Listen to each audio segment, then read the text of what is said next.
Bueno, entonces mientras se van conectando, yo puedo ir haciendo la presentación para ir ganando tiempo. Saludo a las personas que nos acompañan, saludo a Manuel Londoño, a Luz Gloria Cárdenas. Agradezco también la presencia de Derly Buitrón, analista de servicios culturales del Centro Cultural del Banco de la República de Popayán.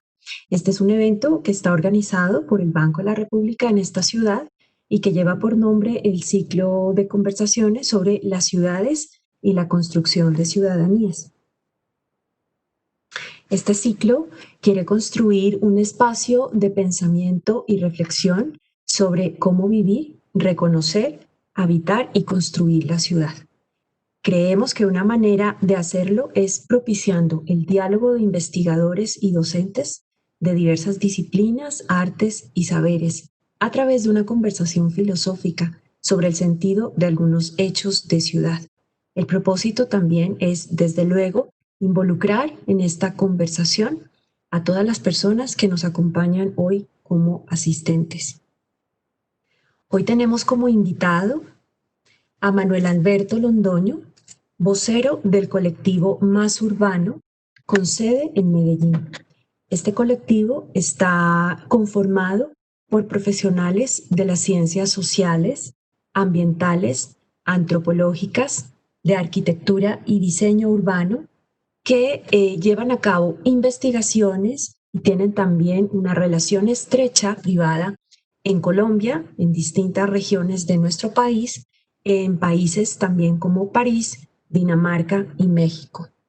El tema que hoy Manuel Alberto Londoño va a abordar con todos nosotros es sobre la inquietud de qué son las calles, cómo se ven, cómo se apropian las calles por parte de sus habitantes, de quienes las transitan y de quienes caminan por ellas, desde el derecho a la ciudad, a los espacios verdes, amigables y seguros, con el derecho también al encuentro, siempre desde un enfoque y un marco de inclusión social.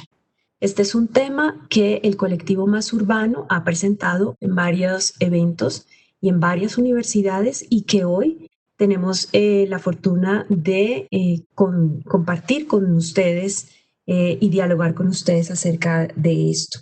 Pues entonces, Manuel Alberto recibe un saludo de bienvenida muy cordial. Esta conversación va a estar moderada por Luz Gloria Cárdenas, doctora en filosofía, pensionada de la Universidad de Antioquia, que también está con nosotros en Popayán y quien ha sido el alma de este ciclo de conversaciones que estamos realizando desde nuestro centro cultural desde el mes de marzo de este año. Bienvenidos, nuevamente muchas gracias y los dejo con Manuel Alberto.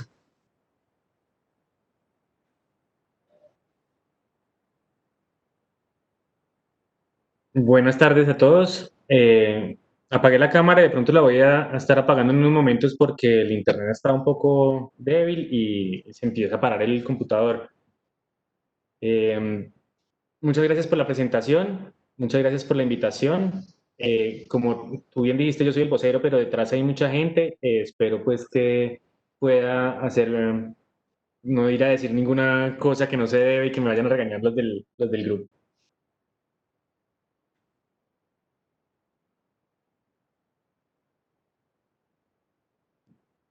Voy a compartir la pantalla. ¿Me confirman, por favor, si la pueden ver?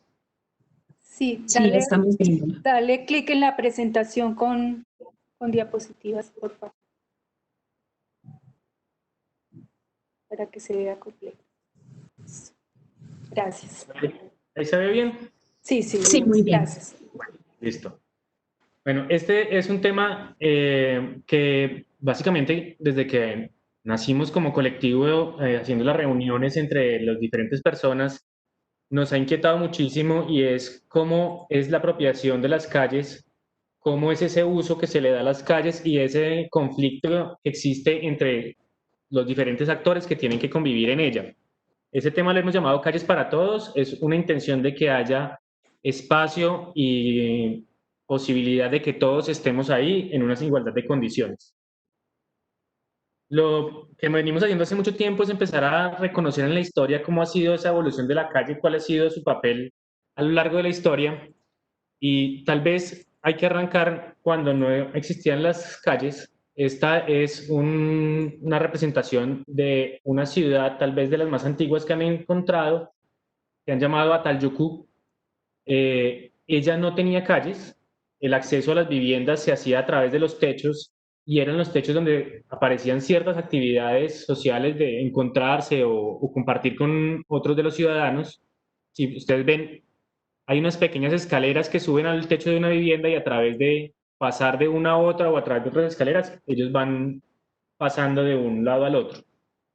Un poco ya más adelante, cuando empieza a, como a hacer diferenciación entre las profesiones, empiezan a aparecer servicios ya no relacionados directamente con la alimentación, sino que se le prestan a otros humanos, por ejemplo, el confeccionar la ropa o producir alimentos para otros, eh, o este tipo de herramientas para poder cosechar o para poder cazar.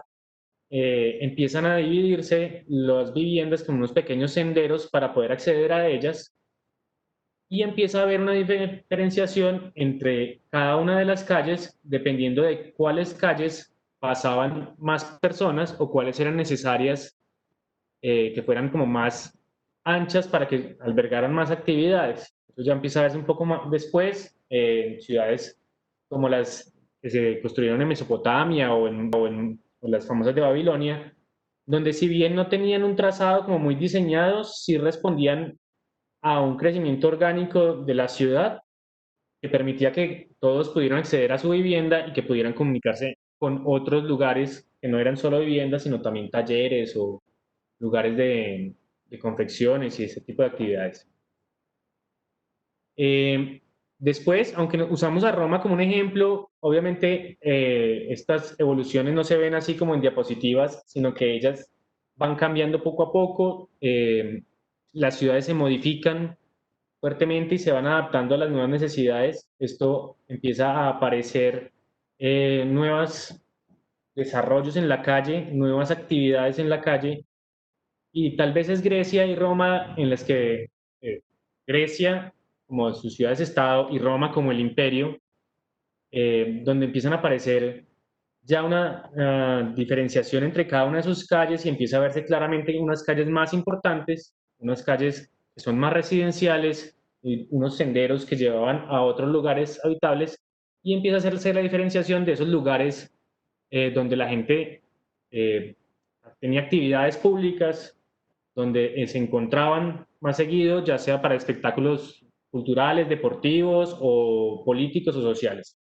La calle empieza a ser el contenedor no solo del tránsito, sino también de las actividades. La ilustración que ven ahí, esta es una ilustración donde se ve alguien cortándole el pelo a otra persona, dos personas en lo que sería el andén haciendo negocios o dejando mercancías a modo de bodegaje y que la persona pudiera escoger sus productos ahí, pero también el tránsito de personas caminando a caballo o en los carros de ese entonces.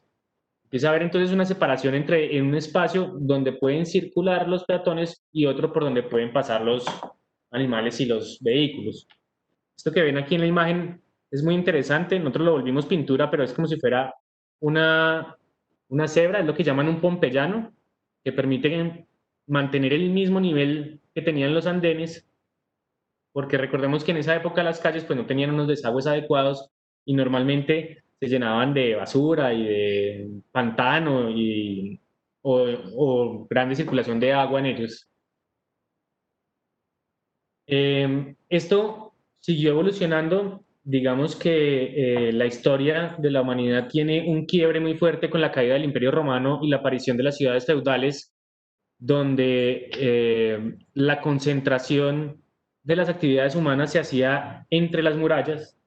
Eso hacía que toda la actividad tuviera que suceder dentro de ellas, aunque la gente no viviera en ellas. Entonces eran los campesinos, los comerciantes que vivían por fuera de la ciudad amurallada, que cuando había un ataque debían entrar ahí, pero también cuando debían comercializar o ir a buscar sus su comida o los bienes necesarios, iban a ese lugar. Las calles empiezan a deteriorarse muy fuertemente, se llenan de basura, se llenan incluso de excrementos de animales, y empieza un deterioro muy, muy fuerte de las ciudades, lo que a posterior termina causando pues grandes enfermedades y grandes pestes muy vinculadas a cómo era esa densidad dentro de esas ciudades. No se preocupaban mucho por cómo sería el orden de estas ciudades,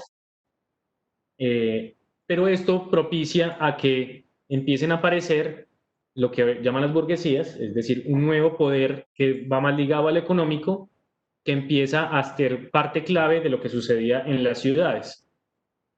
Esa aparición de las burguesías y de la importancia del comercio entre ciudades empieza a hacer que ciudades, que son las conocidas en el Renacimiento, las más famosas, empiecen a tener que cambiar esa estructura de la calle, hacerlas mucho más atractivas, mucho más amables, mucho más ordenadas, donde lo económico tiene que empezar a regularse de una manera mucho más fuerte, y hay una necesidad de estos burgueses de mostrar su ciudad hacia las otras ciudades para atraer más comercio. Y es donde empiezan las grandes transformaciones urbanas. Por ejemplo, la imagen que vemos ahí de la Galería Uffizi, donde empiezan a demoler muchas de las viviendas, empiezan a hacer campañas de saneamiento básico, de limpieza en las ciudades, empiezan las primeras operaciones de servicios públicos a funcionar, y empiezan las ciudades a embellecerse mucho más y a evitar también la propagación de pestes y plagas que se veían viendo ahí, que ya en este momento pues coincide no solo desde el urbanismo, sino que empieza a ver desde la organización política, desde la organización social, desde el entendimiento el avance científico, que entendía de dónde venían las enfermedades y cómo había una relación entre el desaseo y, y la forma en cómo las habitábamos, que hoy en nuestra nueva realidad también empieza otra vez a ser un punto de discusión muy fuerte de cómo nos relacionamos con la ciudad hoy en día y cómo eso favorece la transmisión de ciertas enfermedades. Esto propició también que más adelante ciudades que tuvieron un boom, es decir, que la población pasó de muy pocos habitantes a muchísimos habitantes, donde empezaron a llegar personas atraídas por la promesa de una mejor vida, como Londres, París, Barcelona, Roma, tuvieran esas calles atiborradas, llenas de mugre, una necesidad de empezar a organizar la ciudad y empezar a mejorar ese modo de vivir en las ciudades. Entonces empiezan a regularse dónde se podían hacer las actividades, cómo se podían hacer, se crean las juntas metropolitanas de obras públicas. En el caso de Londres, aparecen las primeras ideas de ciudad jardín, donde el aire, el sol son bienes públicos, que hoy nuevamente estamos en la discusión sobre en ese derecho a la ciudad, cuáles son esos bienes que son necesarios pero que no son adquiridos, como la calidad del aire, la buena iluminación, el sol, la salud, el disfrute del espacio público. Y empieza a tomarse también en cuenta la idea de recreación como una actividad muy necesaria para las ciudades. Entonces aquí hay como 3 ejemplos que les quería mostrar. Está el de Londres, unas campañas muy importantes de aseo, donde empieza a regularse dónde debían ir las carnicerías, dónde debían ir las peleterías, hacia dónde debían ir los residuos, a construir empresas destinadas a limpiar las ciudades. O la de París de Haussmann, donde él de un momento a otro decide demoler 3/4 partes de París y construir lo que hoy es emblemático en París, que son los grandes bulevares muy iluminados, con muy buen viento, con vegetación que la hacía mucho más agradable, y mucho más vivible y mucho más amable para todos los que estuvieron ahí. Esto siempre hay que mirarlo con cuidado, porque las decisiones que se toman no son como de una sola razón, sino que tienen muchas razones. Hay una razón que se va a repetir en la historia, y es que las calles, carreteras o vías, como lo quieran llamar, tienen también una razón no solo urbanística, sino también de defensa. Y Haussmann, junto con Napoleón, tenían la intención también de que esos bulevares permitieran que el ejército pudiera llegar a más lejos en menos tiempo, y que pudieran también tener un control visual de lo que sucedía y evitar lo que en ese momento se daba mucho en París, y eran los eh, bloqueos de las calles en forma de protesta. Recordemos que París estaba en esos momentos, después de la Revolución Francesa, como reconstruyendo su idea de democracia, y aunque parezca un momento histórico muy estable, pues eso duró muchísimos años y fue de bastantes discusiones y luchas bastante violentas.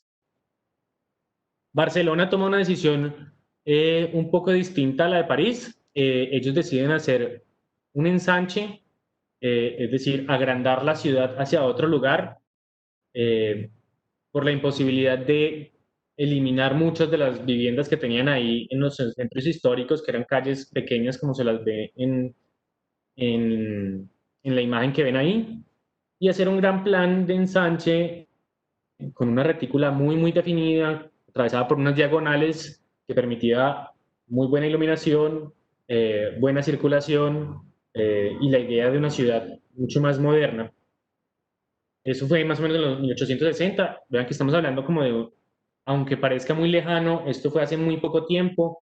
En la historia de la ciudad, estos desarrollos son muy, muy recientes, y es respuesta a que en muy poco tiempo las ciudades pasaron de ser pequeños poblados a tener una cantidad impresionante de personas y un crecimiento de esa población muy, muy acelerado, lo que dificultaba siempre que se haga planeación. Eso ha sucedido en todas partes, en todas las ciudades, en todos los momentos de la historia. Cuando una ciudad crece muy, muy rápido, la planeación no logra llegar al ritmo que se necesita y empiezan a aparecer muchas personas, muchos problemas, lo que causa pues que tengan que tomar medidas drásticas posteriores. Luego de toda esta discusión, empieza a hablarse de un nuevo manera de hacer las ciudades, ya que todo está conectado, es como vamos evolucionando en una línea, eh, aunque en la historia haya unos quiebres muy fuertes de cómo se pensaba la ciudad, ella sigue un camino como de aprendizaje y va como tomando lo mejor de cada época para irlo incluyendo, aunque a veces se olviden y después de mucho tiempo toque volverlas a recuperar. Se empieza a hablar lo que ahora conocemos como el movimiento moderno, donde un poco como estas ideas que se venían construyendo de la ciudad jardín en Inglaterra, o de las estrategias de Cerdá o de en París de Haussmann, llevan a pensarse una ciudad con muchos más espacios verdes. Eh, Esto implica que las viviendas van a tener que estar más separadas, y entonces hay que mirar a ver cómo resolver esa comunicación entre las viviendas, y empiezan a aparecer cosas como la que ven ahí en Hartfield, en Inglaterra, donde como en los lados de unos caminos y casi que aisladas de una vivienda de la otra, o cada actividad humana separada de las demás, empiezan a crearse esas figuras que se pueden ver ahí, que antes era difícil verlas, pero gracias ahora a Google Earth es muy fácil empezar a distinguir esas formas distintas que tienen las ciudades, donde desde el aire se ven muy agradables porque se ven muy verdes, pero cuando uno ya se acerca un poco más, la foto que vemos aquí a la derecha, la calle se percibe, aunque muy bella, bastante peligrosa porque no tiene un registro de nada, y caminar por ahí se nos hace un poco peligroso.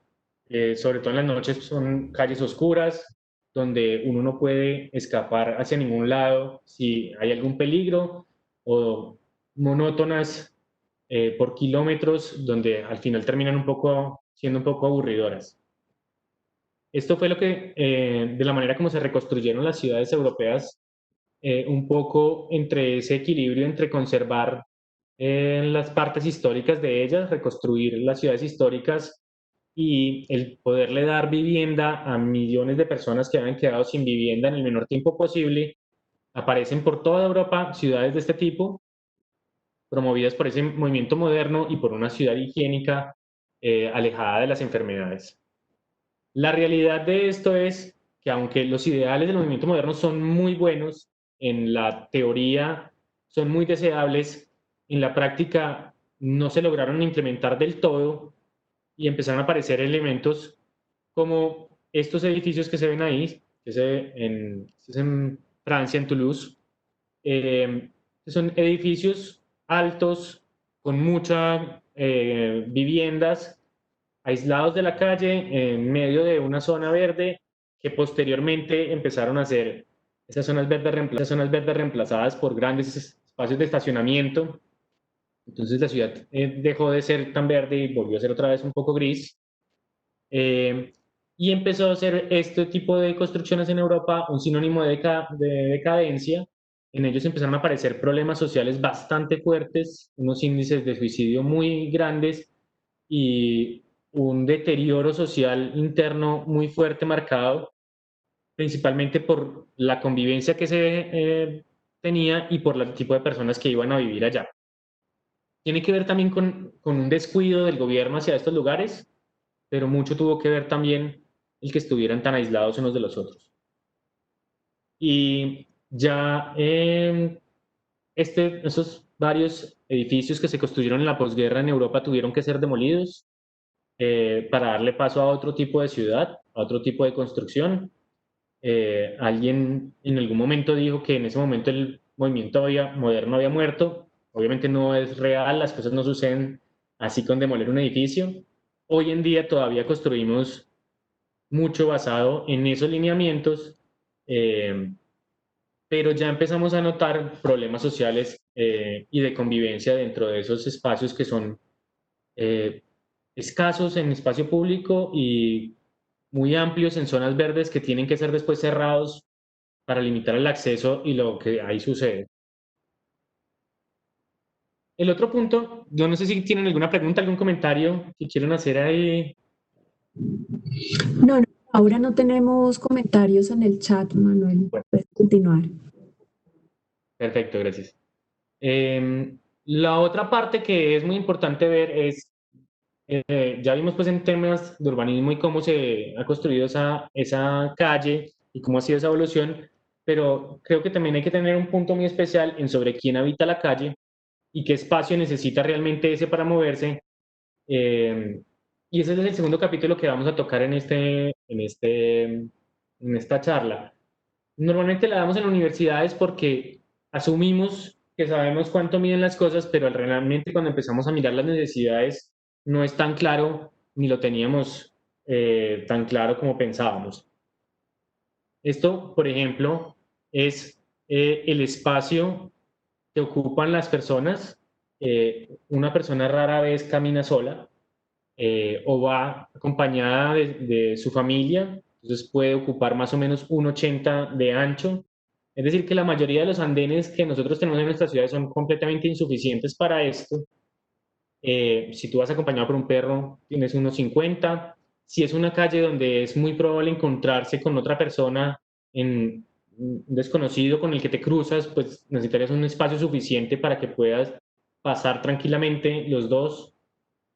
Los usuarios de las sillas de ruedas y personas con algún tipo de discapacidad pues tienen unos requerimientos de espacio distintos y necesitan por lo menos 1,20 de espacio para poder circular, independiente del ancho de lo que tenga una silla de ruedas, que más o menos son unos 90, 80, 90 centímetros, ellos necesitan un espacio adicional para poder girar, para poder maniobrar.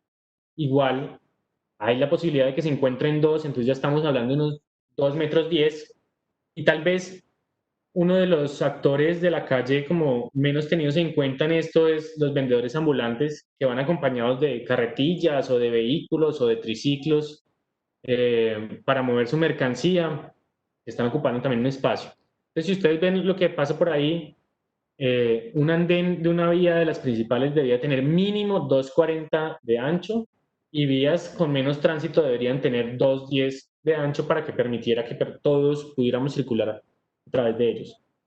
Más adelante vamos a ver que esto no es tan fácil de lograrlo. Nuestras ciudades pues fueron planificadas en otro momento con otras realidades y adaptarlas siempre va a ser difícil.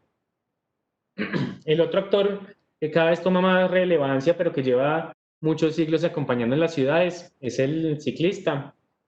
Yo he visto experiencias de ciclorrutas bastante angostas, asumiendo que como una bicicleta tiene unos 60 centímetros de ancho, pues por ahí cabe un ciclista, pero la realidad es que el ciclista necesita mínimo 1,40 para circular cuando va solo, 2,10 cuando va acompañado, que es lo deseable, todos queremos ir acompañados en la vía, y 2,40 cuando van en dos direcciones.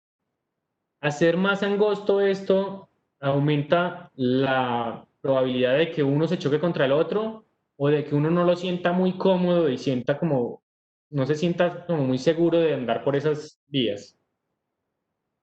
La otra parte que sucede todo lo contrario que con los ciclistas y los peatones es el ancho de los vehículos.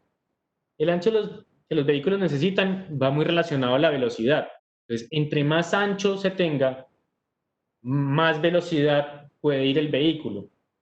Entonces nosotros hemos estado acostumbrados a proyectar nuestras ciudades con unos anchos de carril entre 3 y 3,50 metros. Incluso hay ciudades que ya hablan de más anchos, pero eso permite que los vehículos vayan muy rápido cuando la señal de tránsito prohíbe ir a esa velocidad, o sea que hay un espacio que se está dejando como inservible, que no está siendo utilizado por nada.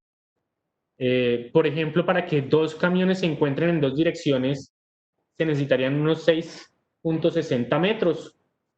La normativa colombiana habla de que un camión o el vehículo más grande que puede transitar por nuestras vías es de 2,60 de ancho, o sea que más de eso sería muy difícil, sería raro verlo, y si necesitaran transitar por alguna vía necesitarían un permiso especial. Eso es lo que encontramos normalmente. Vehículos, por ejemplo, personales, tienen 1,80 de ancho, 1,60. Los vehículos un poco más grandes, camionetas, este tipo, llegan a los 2 metros, pero es bastante extraño. Los camiones sí es común, por ejemplo, el de los bomberos o el de la Coca-Cola o los camiones más grandes que lleguen a tener los 2,60 metros. Esto lo hablo en términos de cada carril. Obviamente, cuando un vehículo gira necesita unos anchos superiores para que esto pueda suceder. Entonces, siempre hay que tener mucho cuidado pues, cuando uno plantea estas cosas porque no siempre aplica para todas las vías. Incluso, pues, si está entre dos muros, pues se necesita un poco más de espacio. Dependiendo de lo que haya a los lados, puede que se necesite un poco más de espacio. Este es el otro actor que está ahí. Por ejemplo, una vía residencial que no debería superar los 30 kilómetros por hora, tranquilamente podría tener los 5,25.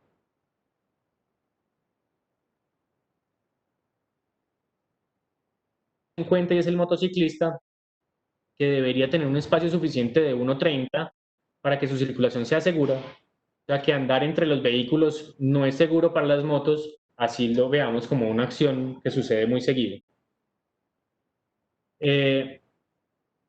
Ya entendiendo un poquito cómo funciona esto, les vamos a mostrar cómo son nuestras calles hoy en día y cómo deberían ser, conceptos que hemos sacado de investigaciones que se han publicado por parte de la ONU Habitat, de la CEPAL y de muchas organizaciones internacionales que han coincidido en que las ciudades deben tener algunas condiciones mínimas para que podamos habitar en ellas. Una de las cosas más preocupantes que tenemos hoy en día es la inseguridad vial.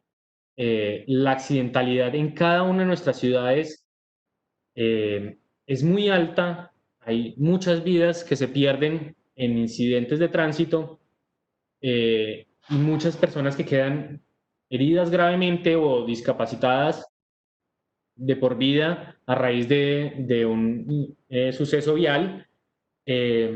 Lo que han dicho las organizaciones internacionales y lo que ya se sabe a ciencia cierta es que la mayoría de esos incidentes viales son prevenibles, que la principal causa es la velocidad, y las ciudades deberían tratar de ser más seguras, es decir, controlar el exceso de velocidad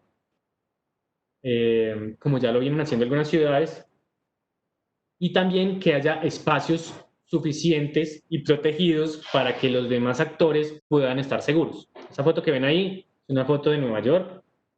Lo que se hizo fue restringir el espacio del vehículo, no quitarle carriles, sino como redistribuyeron el espacio que realmente necesitaban, y el espacio sobrante pues lo dieron en un punto pues para que las bicicletas pudieran transitar, y demarcaron claramente por dónde pasaban los peatones, e hicieron ciertos refugios y ciertos espacios adicionales para que el peatón y el ciclista estuvieran más seguros y no corrieran ningún peligro si algún conductor de carro o camión se despistaba.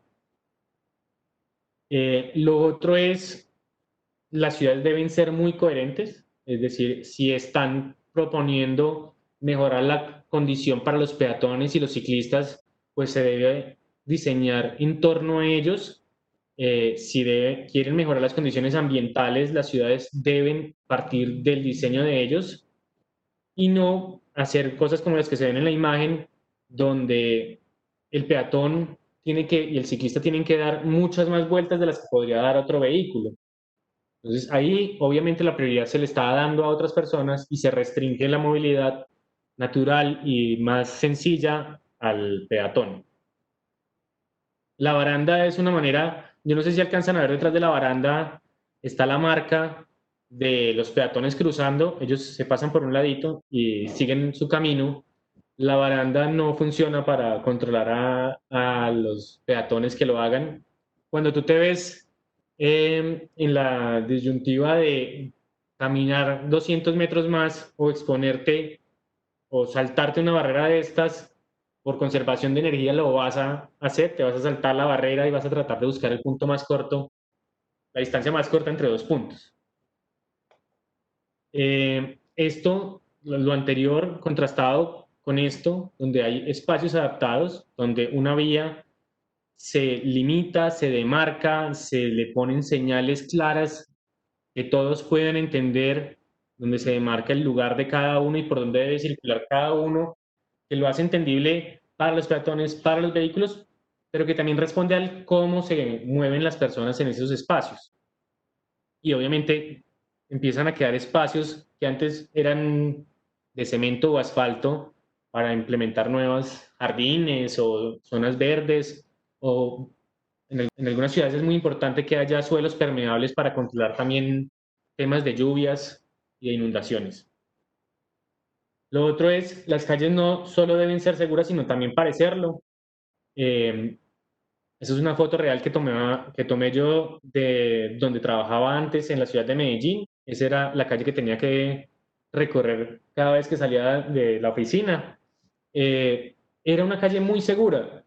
La cantidad de delitos que suceden en ella es muy baja. Era muy poco probable que te robaran porque hay un control policivo cerca, porque hay cámaras, pero realmente nadie estaría dispuesto a caminar por la noche en una calle de esas porque obviamente se ve muy deteriorada, oscura, sombría. Eh, Responde a una teoría social de hace mucho tiempo que han llamado las ventanas rotas, y es que cuando uno empieza a ver elementos deteriorados y como que hay un descuido por parte del Estado y de la comunidad hacia lo que sucede ahí, pues eso empieza como a replicarse y a multiplicarse mucho más. Entonces, el mantenimiento y el estado de las cosas es importante para que no se deterioren tan rápido los espacios y que parezcan seguros. Lo otro es que las calles tienen que permitir que sucedan actividades durante el día y la noche. A veces diseñamos espacios solo para el día y entonces ponemos mucha vegetación que por la noche se vuelve muy oscura, o hacemos espacios pensando en la noche y de día son muy calurosos, lugares que deben tener suficiente registro y espacio para incluso poder caminar de noche, poder hacer ejercicio de noche o actividades como encontrarse en los lugares. Y lo ven, esas bicicletas no están amarradas a ninguna cosa, ellas están puestas ahí, lo que permite, esos son las bicicletas del grupo de amigos que salimos a tomarnos una cerveza un día. Nosotros estamos sentados al frente, entonces estamos tranquilos de que la bicicleta estaba segura por cómo estaba hecha la calle. Obviamente esto aplica para bicicletas, aplica para carros, aplica para todo lo que vean en el espacio público. Lo otro es que las ciudades deben permitir a todas las personas circular por ellas de la manera más segura y fácil y amable posible. Uno ve esta foto y ve a la persona en silla de ruedas andando al lado de los carros y dice, pero ¿cómo es posible que no use el andén? La primera reacción de nosotros es un irresponsable, está poniendo en peligro, pero si vemos mucho más adelante, hay un vehículo parqueado sobre el andén y lo que no se ve en la foto es que más adelante no hay espacio suficiente para que él circule y entonces él buscando la mejor manera de circular, pues termina circulando por ahí. Obviamente esto es posible porque hay un trancón, hay una congestión muy grande ahí y la velocidad de los carros es muy poca. Pero tenemos que contar que el espacio debe permitir para que todas las personas, independiente de su condición física, social o género o de lo que sea, se sientan seguras y puedan transitar por ellas. Esto versus esta foto, donde hay un gran espacio público, donde hay un espacio incluso para los vehículos, donde está definido dónde se puede tomar el transporte público o por dónde deben cruzar los peatones, donde está a nivel tanto el espacio del auto como el del peatón. Entonces, el caminar y el circular se vuelven mucho más fáciles, donde está acompañado por bancas que permiten descansar. Uno no cae en cuenta, pero hay personas que no pueden hacer largas caminatas y deben estar parando con cierta frecuencia. Esos lugares deberían multiplicarse por toda la ciudad. Lo otro es una falta de protección contra las experiencias sensoriales negativas. Mucho sol o mucha lluvia o, vientos, o fuertes vientos hacen que la gente no se sienta agradable, no se sienta bien en ese espacio y hace que entonces no se puedan usar los espacios públicos con suficiente frecuencia y deseo que se tendría.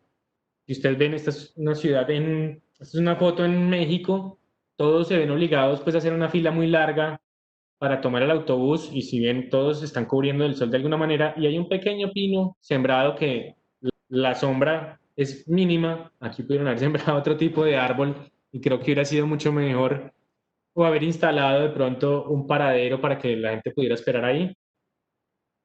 Versus calles como estas, que son en todas las ciudades las encontramos con buena arborización, delimitado el espacio para que cada uno circule, con amoblamiento urbano suficiente, con luminarias, con basureras, con bancas, donde además los estímulos son muy adecuados y dan ganas de estar ahí, de quedarse ahí, de transitar por ahí. Esto todo va a tomar una relevancia muy grande hacia lo que viene con las ciudades. Aunque descubramos la vacuna, vamos a tener que pasar por un proceso muy fuerte de generar confianza otra vez en los espacios públicos y en el encuentro con las otras personas. Yo creo que todos ya lo estamos sintiendo, esa necesidad de ver personas, de sentir, de estar afuera. Eso es una necesidad que se tiene biológica de poder interactuar con la naturaleza, de recibir el sol, el viento, de ver otras personas, va a tomar una relevancia muy fuerte en las ciudades y de cómo las vamos a empezar a pensar en un futuro a raíz de esta fuerte llamada de atención que nos dio la naturaleza a todos. El otro tema muy importante y es algo que Michael Kolvik de Copenhagen Eyes ha llamado la arrogancia del espacio, y es que si ustedes ven en esta imagen, lo que está en rojo es el espacio destinado para el vehículo, lo que está en azul es el espacio destinado al peatón, que casi siempre está invadido también por el automóvil en nuestras ciudades, y el resto son las construcciones, que es la propiedad privada, pues el espacio privado. Esto demuestra que están mal distribuidas las calles, demuestra que le hemos dado mucha importancia al automóvil y no es un vehículo muy eficiente para mover muchas personas y entonces, entre más grandes se hacen las ciudades, menos espacio habrá disponible para los vehículos y más congestión se va a generar. Esa es lo que nosotros hemos llamado la paradoja de la congestión. es que tú construyes espacio para los carros, la gente define que esa es la opción para moverse, consigue un carro, se mueve por ella, lo que hace que se tenga que invertir dinero en ella, pero eso rápidamente se ve congestionada, se ve insuficiente y entonces hay que demoler viviendas para hacer más vías y esas viviendas que se demuelen hay que mandar a la gente a vivir más lejos, lo que las obliga a comprar un vehículo o usar algún vehículo para llegar a su lugar de destino, lo que hace que congestionen las vías, lo que hace que necesitemos invertir más dinero, lo que hace que entremos en un ciclo constante que no somos capaces de resolver la congestión y que nos lleva a lo que hoy tenemos en las ciudades, ciudades completamente congestionadas, donde no se mueve nadie, donde se pierde mucho tiempo desplazándose y donde el espacio público cada vez más escaso está destinado a un solo medio de transporte que no es el más eficiente. Es por eso que se hace hoy en día un gran esfuerzo porque las personas usen más el transporte público, usen más la bicicleta, caminen más, pero también para que vivan más cerca de su lugar de trabajo, las personas que les es posible, para poder disminuir esa congestión y poder romper ese ciclo de construcción de vías y desplazamiento de personas a más lejos de las ciudades. Esto es lo que ha sucedido, pues tal vez como referente en la ciudad de Medellín, que es la que más conocemos, pero ha sucedido en todas partes. Lo pueden ver en Bogotá, lo pueden ver en Cali, lo pueden ver en Bucaramanga. Mucho se ha venido reversando esa condición de ir ampliando vías por eliminar carriles o a veces ni siquiera eliminar carriles, sino espacio que no estaba siendo utilizado para circular y dotarlo de más espacios verdes, mobiliario y lugares mejores para caminar.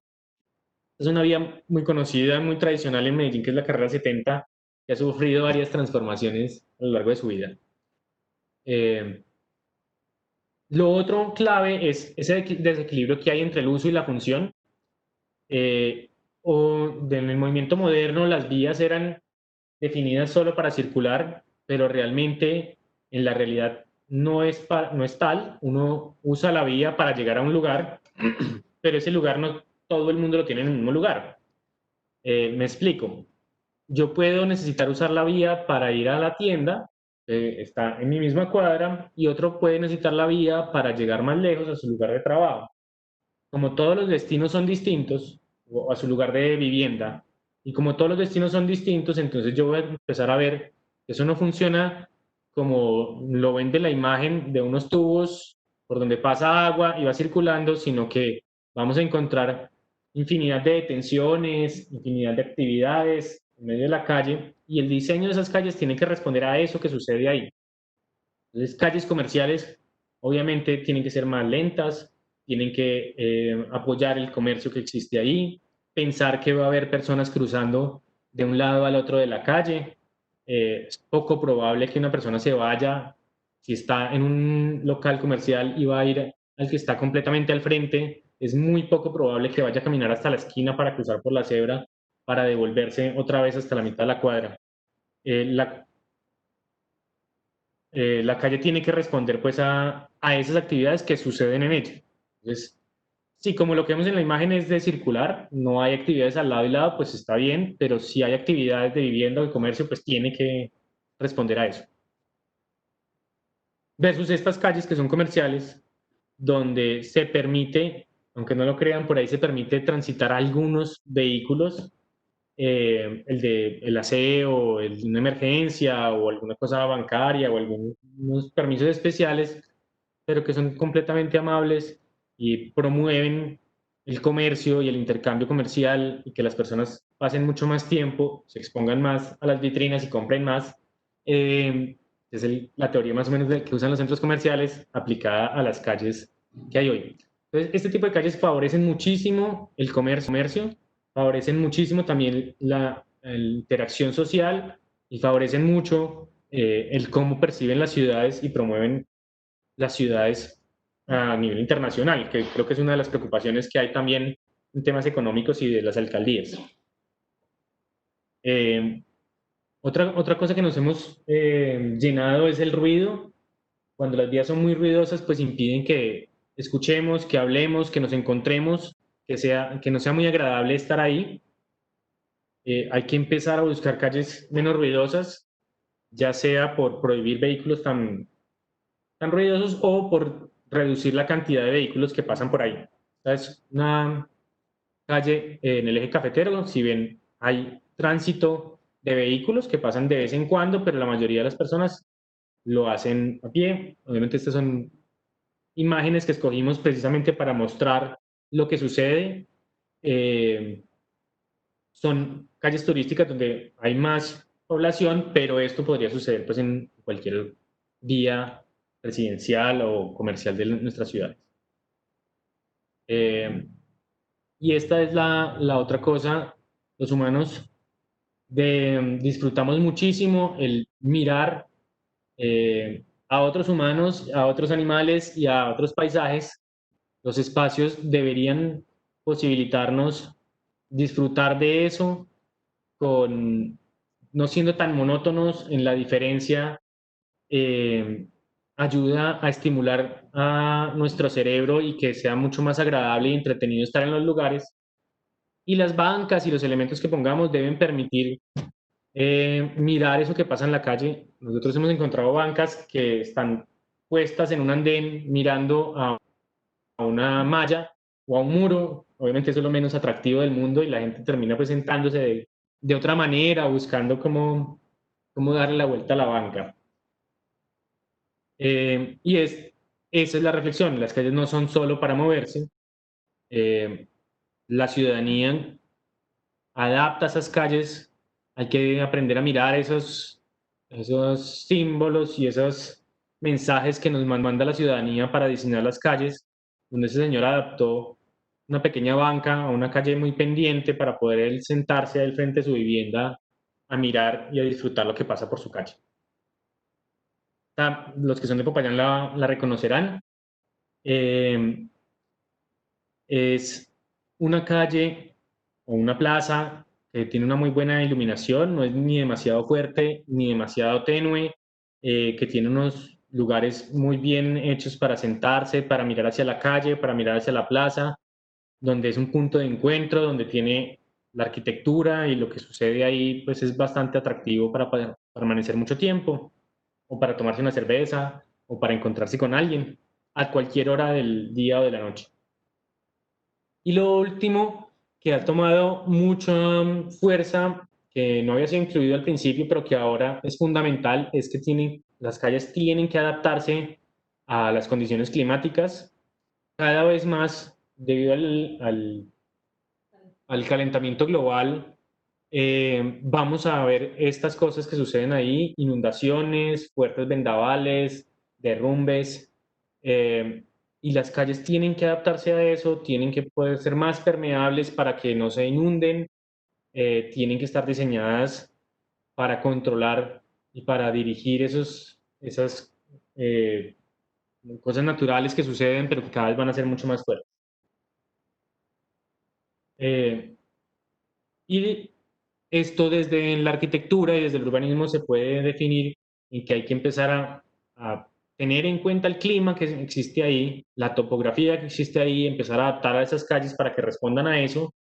Algunas no responden para nada a lo que sucede ahí. Hay diseños incluso muy nuevos en ciudades de la costa donde no pusieron ningún árbol, entonces el sol inclemente de ahí hace que sea muy difícil permanecer mucho tiempo en esos lugares, o sitios muy húmedos, fríos, donde ponen muchos árboles y el sol casi no llega, y entonces uno ve a las personas acumuladas como en un pequeño sitio buscando ese poco de sol que dejaron entrar.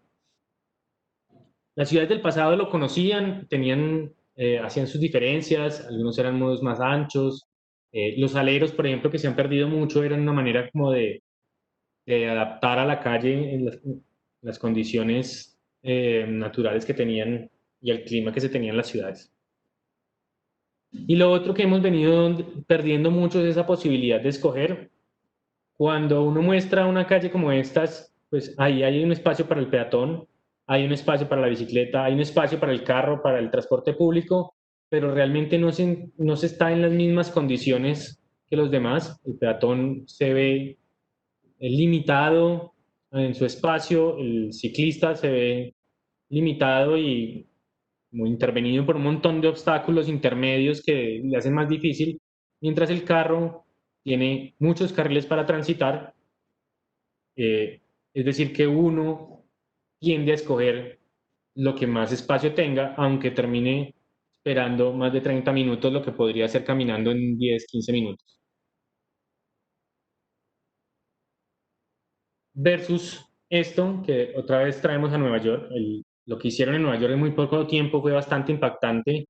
Redistribuir ese espacio donde hay un espacio para detenerse, hay un espacio para circular, hay un espacio para ir en bicicleta, hay espacios suficientemente amplios para caminar y donde está pues todo demarcado por cómo debe ser. Esta la traemos mucho a colación, es porque esto que ven aquí solo es pintura. Entonces yo lo que hicieron fue hacer experimentos muy rápidos pintando como debía ser la calle, pues si no funcionaba simplemente borraban o volvían y pintaban alguna solución distinta, lo que ha permitido pues hacer evaluaciones de cómo funciona esto, lo que ha permitido comprobar lo que muchos expertos decían, que es que si uno hace más espacio para los carros, pues va a tener más carros, y si uno hace espacio para peatones, va a tener más peatones. Funciona un poquito al contrario de la oferta y la demanda, pero cuando hay mucha demanda, mucha oferta para circular en carro, pues la gente va a tender a circular en carro.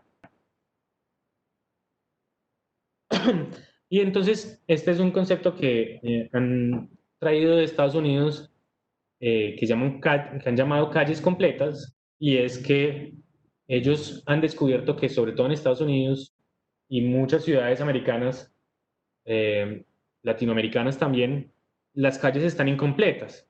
Tienen un espacio suficiente para el carro, pero no tienen espacio suficiente para los peatones, para los ciclistas, para personas con alguna discapacidad o para actividades como el sentarse o vendedores ambulantes, ventas callejeras, árboles, naturaleza y todo lo demás que es necesario. Esto que ven acá era el Times Square en Nueva York.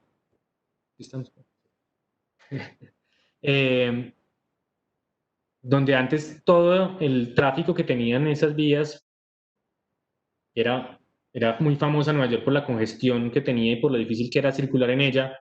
Lo cerraron, lo volvieron peatonal, y fue tal el éxito que esto empezaron a repetirlo por toda la ciudad, mejorando muchísimo el transporte público, mejorando mucho el transportarse en bicicleta y mejorando mucho la experiencia tanto de quien vive en Nueva York como de quien va a visitarla. Es otro ejemplo de lo que pasó ahí. Todas esas fotos son tomadas de publicaciones que ha hecho Janet Savikan, quien era la responsable pues, del tránsito en Nueva York en ese entonces, como la artífice de esta transformación, donde si ustedes ven acá, hay mucho espacio para los vehículos, pero hay muchos vehículos estacionados. Lo que hacen es como delimitar el espacio necesario para que sigan funcionando el cargue y descargue, y si alguien necesita dejar o recoger un pasajero, pues lo puede hacer, pero el espacio que no se necesita y por donde cruza la gente, ustedes ven aquí, hay gente cruzando como entre los carros, lo delimitan y lo definen muy bien para que pueda suceder. No se ve, pero hacia cada uno de los extremos hay unos pasajes peatonales en la ciudad donde era muy común pues que la gente cruzara por ahí. Muy poquitos iban hasta la esquina a cruzar hacia allá. Eso no es falta de cultura, eso es falta de diseño adaptado al humano. La otra gran ejemplo de lo que está sucediendo, muy reciente, Barcelona ha demostrado muy buenos resultados en lo que hace, pero hoy todavía están en esa discusión técnica, política, social de si se debe hacer o no. Es el modelo de las supermanzanas. Para los que no conocen, Barcelona es una retícula casi que perfecta. Lo que ellos hicieron fue sacar el tráfico hacia unas vías que eran las vías principales, y todas las vías interiores las llamaban de tráfico bajo o peatonales totalmente, donde los residentes pueden circular, donde puede haber carga y descargue en ciertos horarios establecidos, y donde se promueve es el caminar y el pedalear, y el resto de espacios que empiezan como a sobrar, empiezan a destinarlos a otros usos. Entonces aparecen canchas de fútbol, de básquetbol, juegos para niños, pequeños teatros, pequeñas plazoletas para sentarse ahí. Esto, si ven noticias ahora de Barcelona, después de que reabrieron sus ciudades, para encontrar que la gente está muy deseosa de estos espacios y han recobrado una importancia muy fuerte en Barcelona. Obviamente esto sucede en Europa, en Estados Unidos, pero las experiencias latinoamericanas han sido también muy, muy poderosas. Esta imagen que ven ahí es de Ciudad de Panamá, pero hay experiencias muy, muy interesantes en Bogotá, en Buenos Aires, en Medellín algunas, más pocas. Medellín es más pequeño, pues hace más difícil que se vean muchas, pero sí empiezan a aparecer muchísimas, y muchas de ellas organizadas desde la sociedad civil, ya no solo desde el gobierno, sino en un trabajo mancomunado entre colectivos, organizaciones no gubernamentales, eh, vecinos y el Estado, que permite que eso suceda. Dibujan las calles, las llenan de colores, ponen, como ven acá, pequeños camiones de comidas, mesas. Hay innumerables cosas, desde cine al aire libre, teatro, mesas comunitarias, que antes sucedían un poquito como sin permiso, como por ejemplo el cerrar en una calle para jugar un partido de fútbol. Ahora se le reconoce la importancia de que en ciertos momentos la calle pueda servir también para eso. Y lo último que queremos mostrar, si tienen alguna pregunta, alguna cosa, me interrumpen, no hay ningún problema. Es Dale, dale, adelante, Manuel, sigue. bueno, perfecto. Lo último que quería mostrarles es una cosa que se viene trabajando desde los años 70 en las ciudades europeas, que hoy vuelve a la discusión. Mucho de lo que se pensó y esa discusión fuerte que había entre dos modelos de ciudad en los años 70, hoy otra vez está en discusión, y muchos de los textos y de las reflexiones que se hicieron en ese entonces vuelven otra vez a estar en la palestra, a ser discutidos y valorados. Parece como si hubiéramos estado en una pausa de 20 años o más en la discusión, y otra vez las ciudades empiezan a ser muy importantes, a estar de primeros en la agenda, y las calles, como ocupan la mayor cantidad de espacio público en las ciudades, pues empieza a ser un tema bastante fuerte. Esto que ven ahí es lo que en Inglaterra llaman home zones, son las calles residenciales. Hay que aclarar que no se piensa, en Inglaterra no todas las calles son así, pero las calles que son de baja velocidad se diseñan para que en ellas se vaya despacio, a diferencia de lo que tenemos nosotros, de unas calles completamente rectas, con pavimento negro o gris, donde no hay árboles. Pues acá se diseña el espacio mínimo para circular, y el resto se decide que tengan otro tipo de cosas. Woonerf en Holanda es el mismo concepto. Estas son bastante más publicitadas. Estas son las calles residenciales en Ámsterdam, pero que también se repiten pues por muchas ciudades donde ya hay mucha más presencia del verde, donde se le permite a ciertos comerciantes ocupar espacios para que la gente pueda sentarse al aire libre, sobre todo en verano, a tomar un café o a desayunar, a almorzar. Y se permite pues ciertas actividades en ese espacio como público-privado de la calle. Este nombre sí no lo voy a pronunciar, voy a tratar de pronunciarlo. Es el tipo de calle peatonal, semipeatonal o con prioridad peatonal en Alemania, que le dicen Verkehrsberuhigter. Ya vieron por qué lo intenté. Donde la prioridad la lleva el peatón, pero se permite la circulación de vehículos. Y el vehículo sabe que es un invitado ahí y que no debe pitarle, ni debe acelerarle, ni debe pasarle muy cerca a alguien que vaya por ahí, y si algún peatón está transitando, pues como una forma de cortesía el peatón deja cruzar, o como una forma de cortesía el que va en el vehículo espera a que el peatón termine de cruzar, en una cosa que el diseño ayuda muchísimo a que eso suceda, y que permite que haya una convivencia mucho más amable, mucho más lenta en todas esas calles. Entonces, en calles comerciales y en calles peatonales. Obviamente todas las ciudades tienen sus vías principales, con límites de velocidad entre 50 y 60 kilómetros por hora, pero la mayoría de las calles de la ciudad son un poco como lo que ven ahí.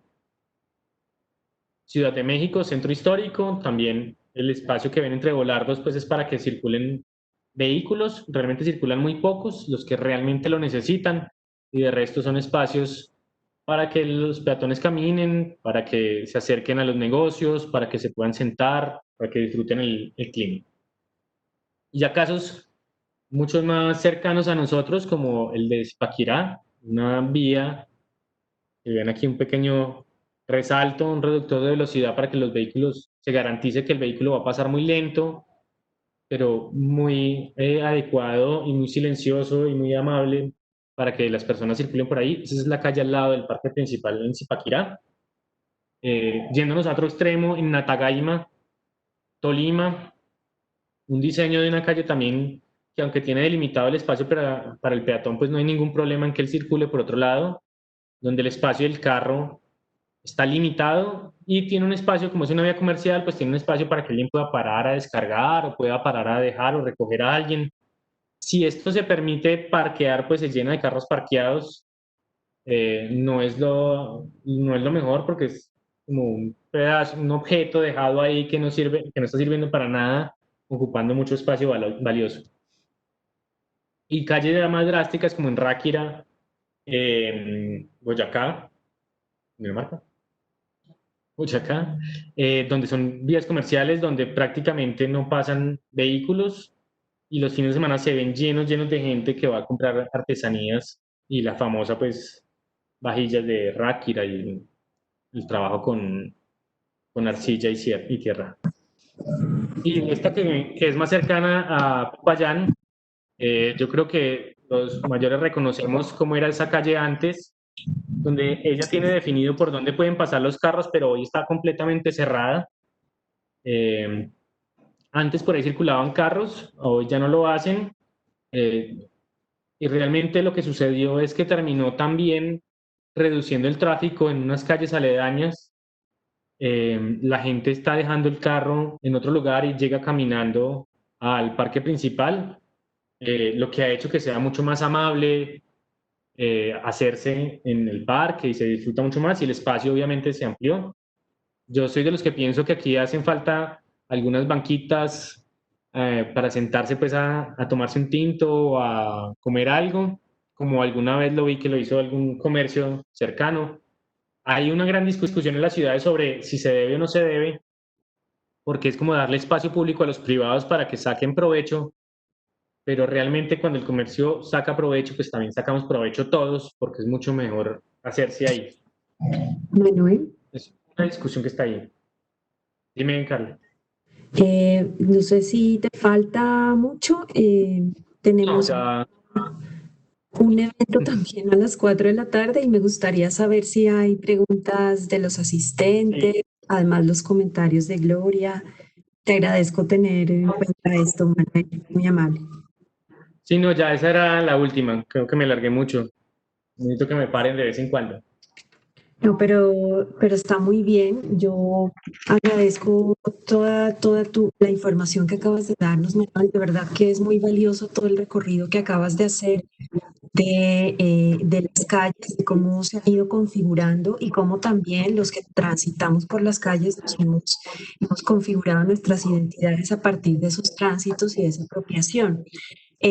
Antes de la pandemia, habíamos pensado con Gloria que este ciclo de conversaciones, pues desde luego se lleven a cabo acá en nuestro auditorio del Banco de la República en Popayán, y el colectivo Más Urbano estaba invitado con una conferencia, pero también con una intervención en calle.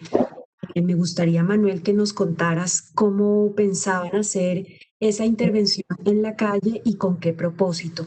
Adicionalmente, yo tengo una pregunta, Manuel, que está muy relacionada a cuáles son las herramientas y las estrategias que tiene la sociedad civil, que tenemos los ciudadanos, para exigir el cumplimiento o la garantía del derecho a las calles y a los andenes para todos, ¿no? En esas condiciones de las que tú nos acabas de hablar, porque está clarísimo que los gobiernos han sido bastante lentos en dar una respuesta eficiente a esa necesidad.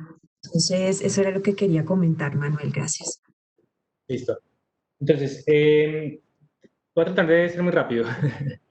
El proyecto que nosotros teníamos pensado hacer en Popayán es un proyecto que nosotros tenemos montado que se llama Juegos de Calle, y es volver a llevar a los niños a jugar en las calles como lo hacían antes, que hoy por el tráfico y por el peligro que sentimos que hay en la calle ya no lo han vuelto a hacer.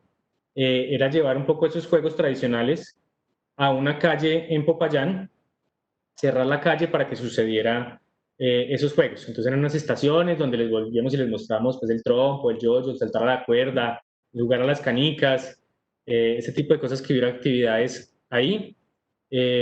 Lo acompañamos también con unos pequeños espacios para sentarse y para compartir. Rápidamente era eso. Yo no lo he descartado. Espero que algún día de verdad podamos hacerlo, porque sí muestra mucho cómo nuestras calles han cambiado. A nosotros que nos tocó, que pudimos vivir y jugar en las calles, nos trae buenos recuerdos, y a los niños que no han podido, pues les muestra que sí es posible que eso suceda. La otra pregunta que me hiciste es, yo creo que existe un gran desconocimiento sobre las herramientas que tenemos, ¿cierto? Existe la obligación de quien diseña las políticas cada 4 años de abrir unos espacios de participación ciudadana para que la gente pueda participar en ellos y pueda proponer qué quiere hacer en ellos. Se cayó. ¿Sí me están oyendo? Sí. Creo que se estaba cayendo. Voy a apagar un momentico la cámara, que estoy teniendo problemas de red. Creo que así funciona mejor. Bueno, uno es ese, es el saber votar, votar por las propuestas que nos gustan, pero también cuando se está en la construcción de los planes de desarrollo o planes de ordenamiento territorial, participar activamente en ellos, dar ideas, dar oposiciones, hacer discusiones sobre lo que se está discutiendo, se está discutiendo ahí. El consejo de las ciudades tienen que estar abiertos a que uno les cuente y ellos llevar a control político y a debate las cosas que suceden. Nosotros no ocupamos mucho estos lugares porque sentimos la política como algo alejado, como algo que es de otros, como que es corrupta, como que no me escuchan. Pero si no hablamos, pues menos nos van a escuchar. Luego hay muchísimas estrategias. He conocido pocas experiencias, pero sé que en Pasto hicieron cabildos abiertos donde le pedían al alcalde hacer ciertas cosas. La manifestación pública o en Twitter o algún medio de estos funciona, así los alcaldes se hagan un poco los sordos para no darle mucha importancia. Funciona mucho para exigir. Y luego están ya las que son más legales, son derechos de petición. Es cualquier persona puede enviar una carta a cualquier entidad pública solicitando información o pidiendo alguna cosa. Y están ya unas más fuertes, que son acciones de tutela o derechos, me olvidó el nombre de la otra. Bueno, eh, ahorita me voy a acordar de cómo se llama, que cualquier persona puede interponer para recuperar derechos. Entonces, por ejemplo, no lo vayan a contar, pero aquí se han hecho muchísimos andenes a punta de acciones de tutela, porque se consigue que alguien tiene una imposibilidad de llegar a su hogar.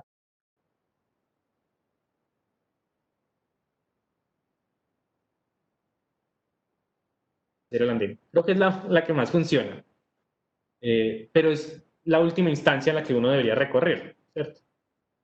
Es mandar el derecho de petición, es solicitarlo a los entes públicos y luego sí pasar a una acción de tutela.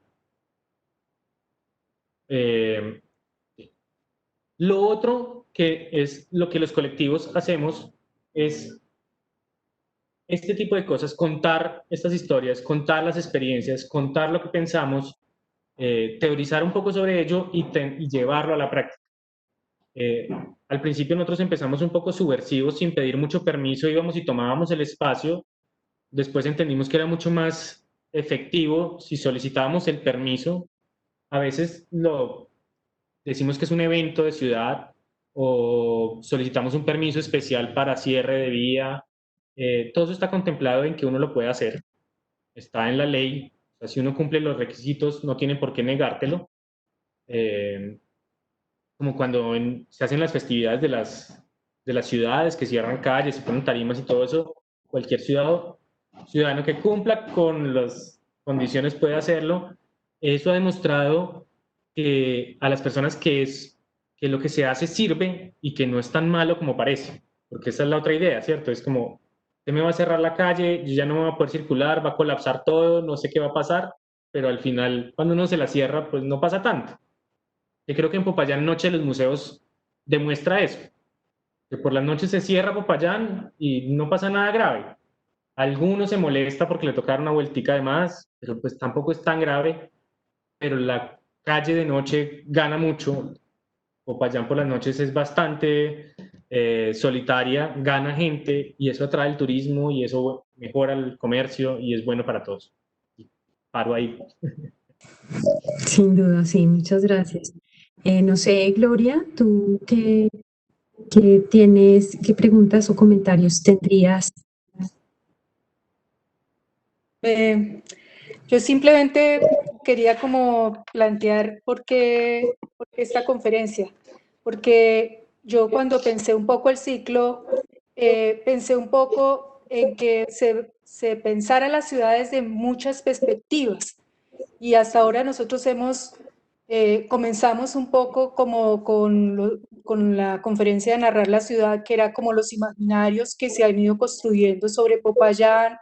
Después hablamos sobre las ciudadanías materialmente diferenciadas, que involucra todo el tema de que somos multiétnicos y multiculturales y por lo tanto no puede hablarse de una ciudadanía en singular, sino que se tendría que hablar de unas ciudadanías en plural y cómo esto cómo esto lleva a hacer diferenciaciones en términos de derechos.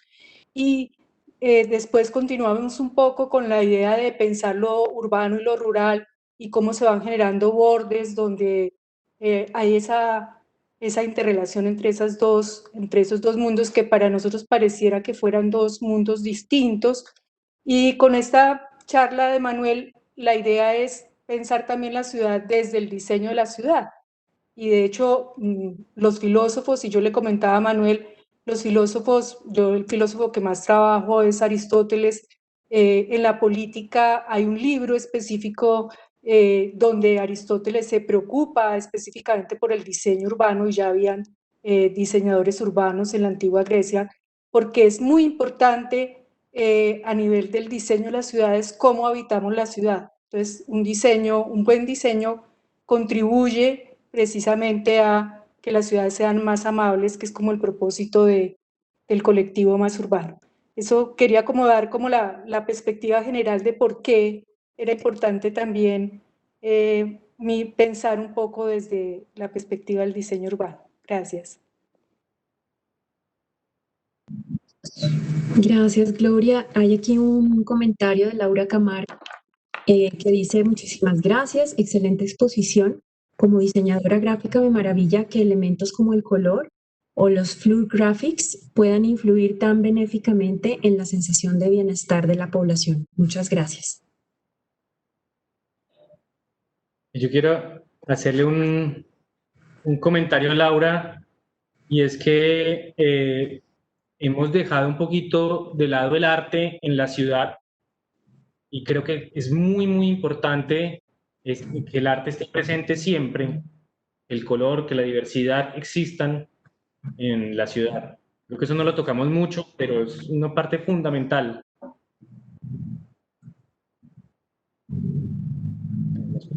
No tendríamos otros comentarios. Sabes también que recordaba Manuel, yo estuve para mi tesis de grado como antropóloga.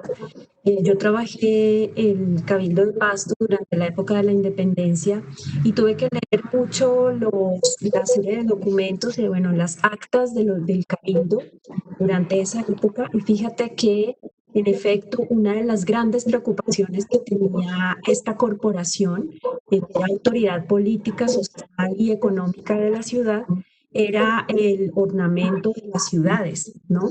Y de esos centros urbanos. Y siempre la crítica a que eran calles que permanecían sucias, llenas de animales que estaban por allí sueltos, los cerdos, bueno, una cantidad de animales domésticos, las gallinas, los perros, los gatos, las vacas. Aparte de que, como decías, pues eran calles a donde se vertían las aguas residuales de las casas y de los hogares. Entonces, me imagino que no eran calles tan agradables para andar, para circular, mientras que otras ciudades ya de las grandes en esos espacios, en esas ciudades o centros urbanos de Hispanoamérica, como los de México, los de Perú, pues ya empezaban a preocuparse más por tener galerías, por tener sitios para pasear, para caminar y para disfrutar. Entonces, es muy interesante el recorrido histórico que hiciste, Manuel. Gracias. Sí, y yo creo que sí nos...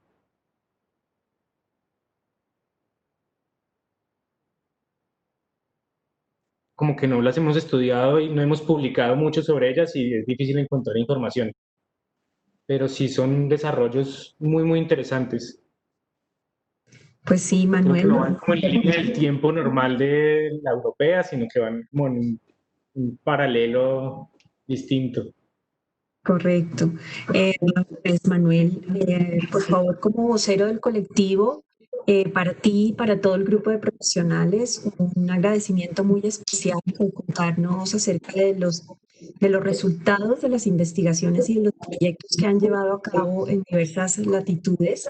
Desearles muchos éxitos y esperamos que este no sea el primer contacto que tengamos, sino que se repita, especialmente porque el Centro Cultural del Banco de la República en Popayán ha estado muy interesado en estos temas permanentemente y somos aliados estratégicos de la Facultad de Arquitectura de la Fundación Universitaria de Popayán en el desarrollo de un coloquio colombiano de arquitectura y ciudad en el que se presentan a arquitectos de los más reconocidos del país, pero también las investigaciones de colectivos como el de ustedes que trabajan por esos espacios cada vez más seguros y amigables para todos. Esperamos contar con ustedes, ojalá, en el próximo coloquio, con su participación y con toda la información que tienen para contarnos. Muchísimas gracias, Manuel, y esperamos vernos personalmente con ustedes, conocerlos. Carol, muchísimas gracias. Espero volvernos a encontrar ya personalmente en algún momento. Ojalá. Y gracias también a ti, Gloria, por estar siempre pendiente, por hacer todos los contactos y, como lo dije al comienzo, por ser el alma de este ciclo de conversaciones. Nos vemos otra vez. Muchas gracias a todos.